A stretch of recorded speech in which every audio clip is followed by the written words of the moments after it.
Hello, welcome to Millionlights. My name is Pratik Shah. I'm an assistant professor in D.Y. Patil School of Engineering.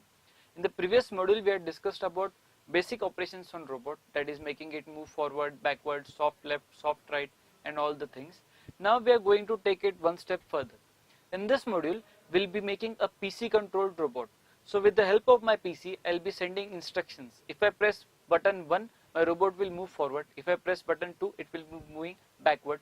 3 for right turn, 4 for left turn. So this is one thing that we're going to do. Then we'll make an obstacle avoidance robot, and in the end, we'll be covering 7-segment display.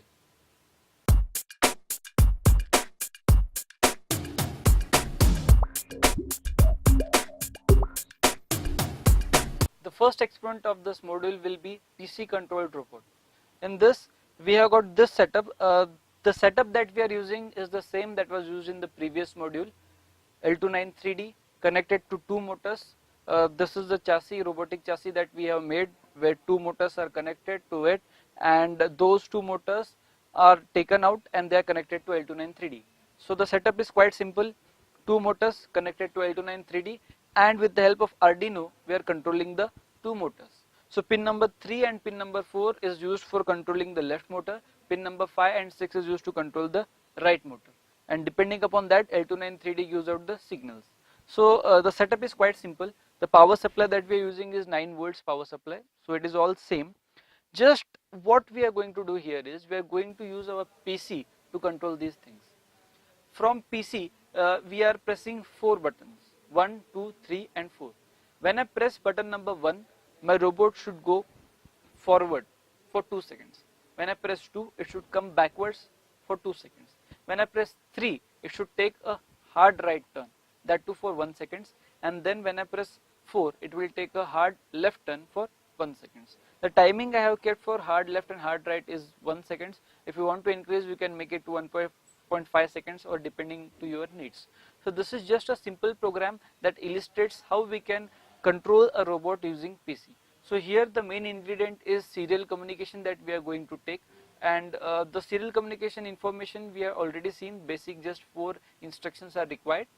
So now we'll start seeing and exploring the code, then we can see the output. The first thing is void setup function.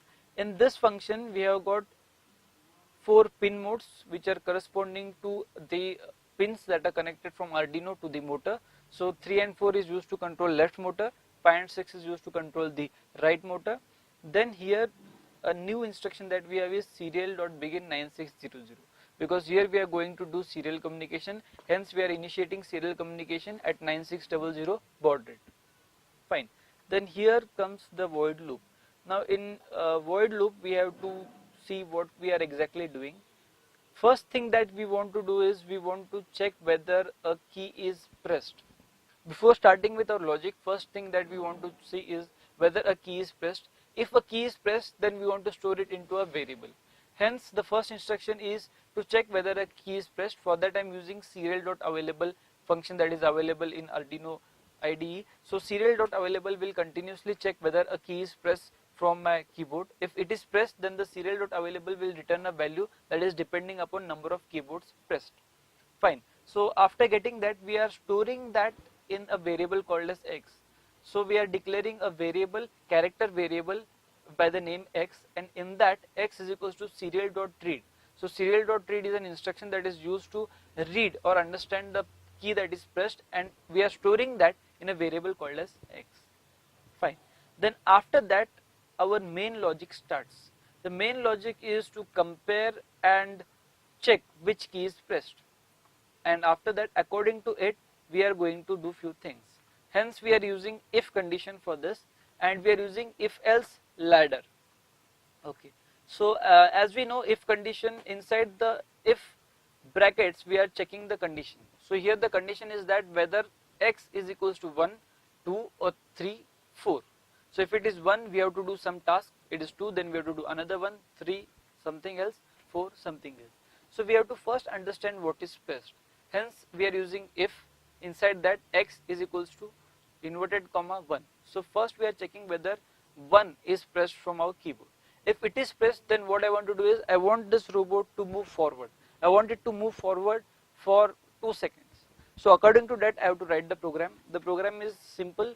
We are making pin number 3 high, pin number 4 is low, so that this will move in forward direction, and same thing is done with pin number 5 and 6. 5 and 6, this will also move forward. So at the same time both the motor will move forward. Then I am taking a delay of 2 seconds. Due to this delay it will move forward for 2 seconds. After that I have made all the 4 pins low. When I make all the 4 pins low, it means I have to break or I have to stop the robot. So this is what we are doing if x is equals to 1. Now if x is equals to 2, that condition is checked with the help of else if. Else if x is equals to 2, if the value of x is equals to 2, then what we want to do? If the value of x is equals to 2, then I want to bring my robot backwards. To bring this robot backwards, what I need to do is I need to make both the motors rotate in the anti-clockwise direction. For that 3 is low, 4 is high, 5 is low, 6 is high, and the same thing is written inside this: 3 low, 4 high, 5 low, 6 high. After that we are giving a delay of 2 seconds because we want to bring it backward just for 2 seconds. Then we want to stop all the motors, hence 3, 4, 5, 6 all is low.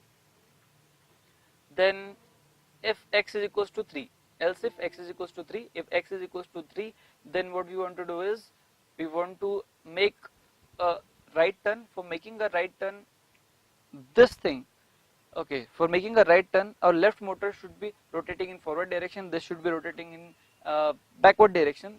Therefore I have taken that 3 is high, 4 is low, 5 is low, 6 is high, and then once again we here we are giving a delay of 1 second. You can increase the delay if you want, and then all the motors are low. Fine. And then last one is if x is equals to 4, then what I want to do is I want to make this robot rotate in the left hand side. So for that 3 is low, 4 is high, 5 is high, and 6 is low. So 5 is high and 6 is low, therefore it will move in the left hand side. Fine. Then there is a delay of 1 second and all the motors are stopped. So this is the code. Now the length of code is big, but if you think logically then there is not much in it. So what I'll do is I'll first upload the code and then we'll check the output. Okay, so the code is being uploaded. Yes, it is successfully uploaded. Now I'll keep it in the position. Yes, it is in the position. Fine. Now what I'll do is I'll switch on the serial monitor, and on that I'll give the commands. Now here I am pressing 1 and I am expecting that it will move forward. Okay, it is moving forward. Now I'll press 2 and it should move backwards. Yes, it is doing that. Now if I press 3, it should take a right turn. I'll press 3. Yes, it is doing that. Now I'll press 4, it should take a left turn. Yes. Once again I'll press 4 and then I'll press 3. Okay. So this robot is now controlled from PC. So with the help of 1, 2, 3, 4 we are controlling it. You can add more instructions and you can do whatever you want to do.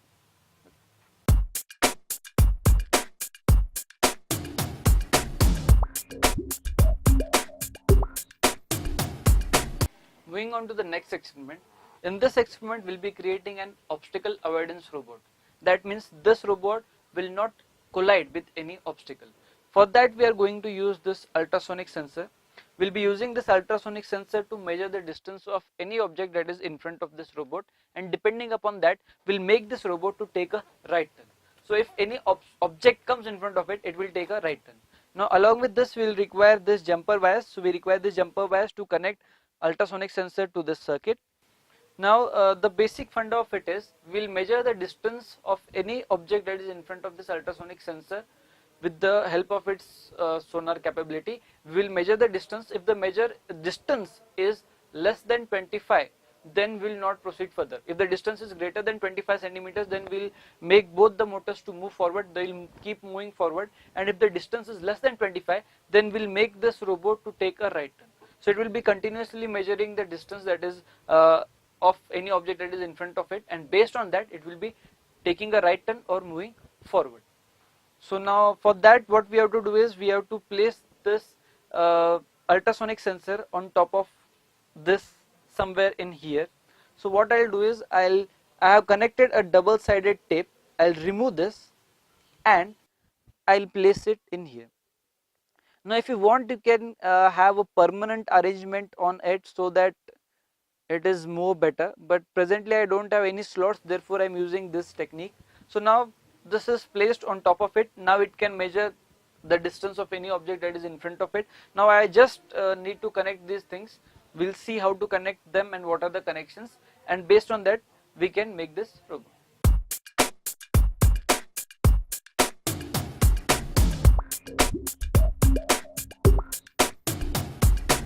Now we'll make the connections. In this we have to just connect 4 pins.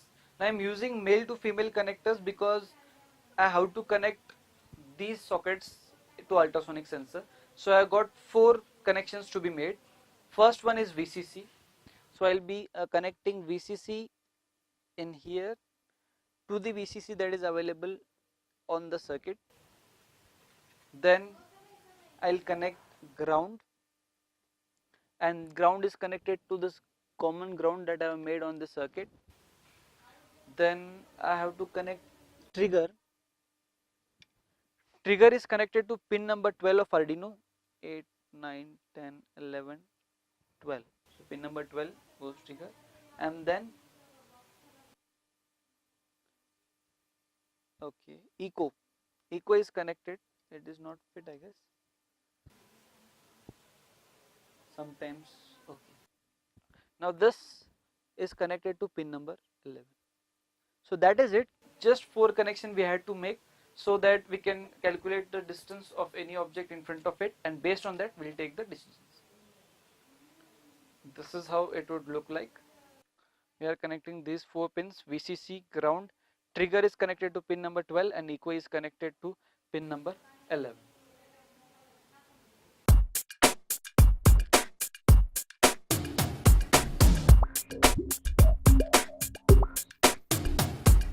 Now let's see the code for this obstacle avoidance robot. The code will consist of ultrasonic unit because it is the main part and it is only going to measure the distance. Okay, so for that purpose we are using hash include newping.h. We have discussed this already. This is an header file that is required. Then we are creating an constructor with the name sonar.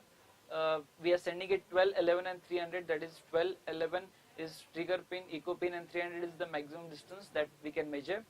Then serial begin 115200. Now we are starting with void setup. Here we are first initializing the baud rate. The baud rate is high because we are sending data at a very high speed. Then 3, 4, 5, 6, these are set as an output because they are output pins. Then starts our void loop. Inside void loop, first thing that we are doing is we are measuring the value. We are measuring the distance. That is done with the use of the method sonar.ping_cm. Then by the value of a, we are going to take decisions. Now if the value of a is greater than 25, that means there is no object in front of it for 25 centimeters, then it is forced to go ahead. So it will straightly go ahead. Now if one more thing that I have added here is else if a is equals to 0. That means what? Sometimes what happens if the distance, the range of it is 400 centimeters, but after 400 centimeters the reading that it gives is 0. So to avoid that condition, if it is greater than 25, then also go straight. Even if it is 0, that means what? There is a lot of space in front of it. At that time also you can go ahead. Then finally comes the condition of taking a right turn. Now we are going to take a right turn when these both conditions are not true. That means if there is some object that is at a distance of less than 25 centimeters, the value of a will be less than 25. At that time we want to take a right turn. So here I have used a hard right turn so that it will be turning at a very much better speed. So this is the code. Now what we can do is we can we'll first compile this code. If those code is correct, we'll upload it and we can see the output. So code is quite simple. If the value of a is greater than 25, go straight ahead. If the value is less than 25, then there is an obstacle in front of it, take a right turn. Okay, the code is correct, it is not having any problem. So what we can do is we can connect USB cable and we'll see the output.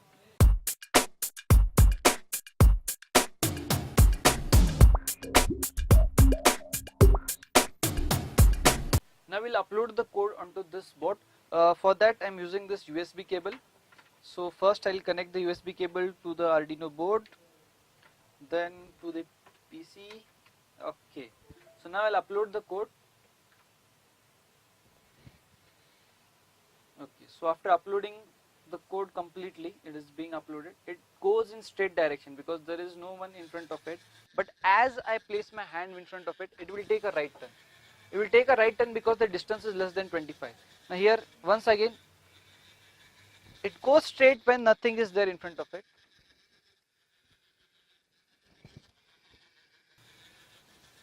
It is going straight because nothing is there. If I place my hand, it should take a right turn.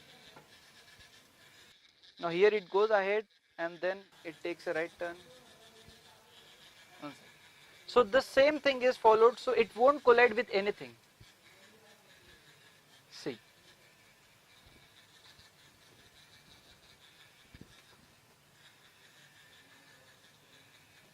Okay, so with this we complete with our robotic part.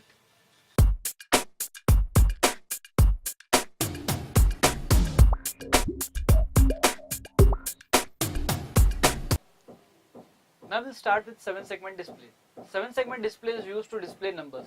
It is used in lot of places. It is used in your digital watches, it is used in speedometers, it is used in calculators and lot of places where you want to display numbers. Now how does it work? That is what we have to explore. Now 7-segment display, I have a small 7-segment display that I have brought here. It consists of 7 LEDs, hence the name is 7-segment display. And those LEDs are placed properly and after that there is an opening. So when you supply some voltage to it, the LED will start glowing and then the light will come out. Due to that light, number will be displayed. Okay, so here we have got 7 segments where we use them for displaying any number from 0 to 9. Along with that we have one dot that is available here. So if you want to display a decimal point, then we use this. So overall we have got 7 LEDs and 8th LED is also there for displaying the dots. So for wiring and connection of it, we have here 10 pins. So 10 pins are there. Out of 8 are used for LEDs, 7 for 7-segment and 1 is for the dot, and these 2 are common. Now I'll tell you what this common is and how it works. So this is how the 7-segment looks like. Now if you take a look at this presentation, I'll show you how it displays from 0 to 1. Now it is displaying 0, 1, 2, 3, 4, 5, 6, 7, 8, 9. Once again you can display all these numbers. So with this you can display any number. It is very cost effective. So instead of buying an LCD, if you just want to display 4 numbers, if you want to display the temperature in the room, if you want to display some other things, we can use them. Okay, so now let us see how it works. As I said, we have got 8 LEDs, 7 segments, so 7 LEDs and 1 is for the dot. Then therefore we have got these 8 pins and then 2 pins which are at the middle. They are for common. Now what is the meaning of common? I have told you that this is having LEDs. Now let us first see how the LEDs are connected. Now the LEDs, the 7-segment display is of 2 types. One is common anode, one is common cathode. In common anode configuration, all the anodes are connected together and they are made as common. So to that common point we have to supply 5 volts, and to these separate terms we have to provide the signal, and based on it the lighting effect will happen. So I have here a common anode. So if you take a look at the number that is available here, there we have written CA. CA means common anode. So if a common cathode, there will be some other number. Okay. So this is regarding our 7-segment LED. We have got 7 LEDs for displaying this and 1 is for the display of the dot. Now this is in a common anode configuration, hence all the anodes are clubbed together and they are made as a common point, and that is in the center of it, that is this middle pin upper side and middle pin lower side. So these 2 are to be connected together and they have to be provided 5 volts. So when we provide 5 volts, at that time there will not be any output signal here. Why? Because we are just providing one positive terminal. The negative terminal or the other terminals of these LEDs have to be connected to ground. So when we connect any one of the terminal out of this to the ground, then that LED will be on. So if I connect this middle pin to 5 volts, and if I connect the first pin to ground, then some one of these LEDs will be on, and at that time one light will be available. So we have to learn the programming of it, we have to learn the structure of it, so that we can use this properly. Now if you take a look at this presentation, here I have made a graphical representation where you can see the center two things, these are common, and here you can see the fourth pin on the upper side is A, fifth pin is B, and that corresponds to the topmost segment and the first segment on the right hand side. So if you connect these common pins to 5 volts and the A pin, that is the fourth pin, is connected to ground, then the first, that is topmost LED will glow. Yes, but it won't make any sense because it won't display any number. So if you want to display any number, then you have to take care of this proper alignment. Now if I connect the fifth pin, that is B pin, to ground, then this one, the rightmost LED will glow. So it will make a L shape, inverted L we can say. Now this one, the second right part, that is C, if you want to glow that, then we have to connect it to the fourth pin on the bottom. If you want to have this dot, if you want to light up this dot, then you have to connect this DP, that is the fifth pin on the bottom, to the ground. Now if you want to start with this, then if you want to glow this D, then you have to connect this to the ground. Similarly we have E and F and G. So depending upon this is the diagram that we have to remember. Based on this diagram we have to make our program, and based on that program we can make this LED to 7 segment LEDs to display the numbers that you want to do. Now suppose I want to display 1. So I want to display 1, that means what? This B and this C, they should be glowing, and rest all LEDs should be off. Now for that to happen, this middle common should be connected to 5 volts. That is a definite yes. If you don't do that, then any program you write, you won't get any output. Okay, so we have to connect them to 5 volts. After that, this B and this C should give you high voltage, or it should emit light. So for that to happen, we have to connect this fifth pin on the top and the fourth pin on the bottom to the ground. That means what? I have to connect Arduino to it. Now I'll tell you what the connections will look like. First thing that we have to do is we have to take an Arduino and we have to take this 7 segment LED. In that 7 segment LED, both the grounds, that is both the commons, are to be clubbed together and connected to 5 volts. That is the first connection. Then I have got these 8 pins, and these 8 pins are to be connected to the Arduino board. Now Arduino board, when I connect it, I have to use some logic according to it. So the A pin, that is the fourth pin on the top of it, that I am connecting to the 10 number pin of Arduino. Why am I doing it? I am not using pin number 1, because pin number 0 and pin number 1 are used for serial communication. They are RX and TX, that is receiver and transmitter pin. So we never play with these pins unless and until we have a specific need of them, or we don't have much pins available. Therefore 0 and 1 pin is left. So instead of connecting the pin number 4, that is pin number A, to first pin, I am connecting it to 10 number pin. Then pin number B, that is fifth pin on the top, that is connected to the second pin of the Arduino. Then C is connected to third pin, D is connected to fourth pin, E is connected to fifth pin, F is connected to the sixth pin, and G is connected to the seventh pin. Then DP, that is dot, that can be connected to either pin number 8 or pin number 10, whatever you want to do. According to that, you can connect it. So this is simple connection, and if you do the connection in this type, then it is easier for you to program. So suppose you want to display 2. If you want to display 2, then what? A should be high, A should be actually glowing, B should be glowing, G should be glowing, E should be glowing, and D should be glowing. So that means what? Pin number 1 should be ground, pin number 2 should be ground, pin number 7 should be ground, pin number 5 should be ground, and pin number 4 should be ground. That means these all pin, we have to write digital write 10 low, digital write 2 low, digital write 7 low, digital write 5 low, and digital write 4 low. Then digital write C should be high, that is C means digital write 3 should be high, and then F, that is 6, that should be also high. And if you want to display DP, then you can make digital write 8 as low, else you can make it as high. So if you make connections in this type, then it becomes easier for you to program. Say I want to display 0. If I want to display 0, then A, B, C, D, E, F all should be low. That means digital write 10 should be low, 2 should be low, 3, 4, 5 and 6 all should be low. Just 7 should be high, and the DP, that is dot, that should be high. So the connections are quite simple. We'll take 7 segment, we'll place it on breadboard, and based on that all the pins are connected to Arduino. So this is the logic behind 7 segment display. Once again, we can take a look how it displays. Now depending upon the LEDs that are on, it displays various numbers, and based on that we get lot of interesting results. In the next video we'll be exploring more about this 7 segment LEDs. We'll build the circuit and we'll see what kind of outputs we get. Along with that, I would like to tell you that the initial part was about robotics. We covered two bots. One was PC controlled bot, second one was obstacle avoidance bot. So we have just made these two types. With the basic chassis and the structure that we have used, you can make anything.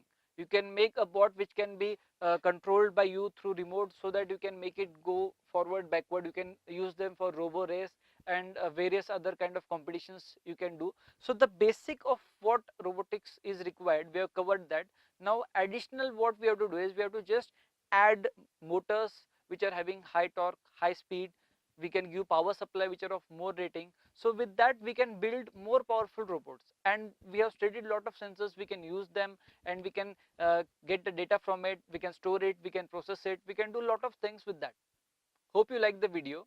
If you have any queries, you can find us on Facebook by the name Millionlights, or even on Twitter. You can visit our website www.millionlights.org for more such interesting courses. Thank you.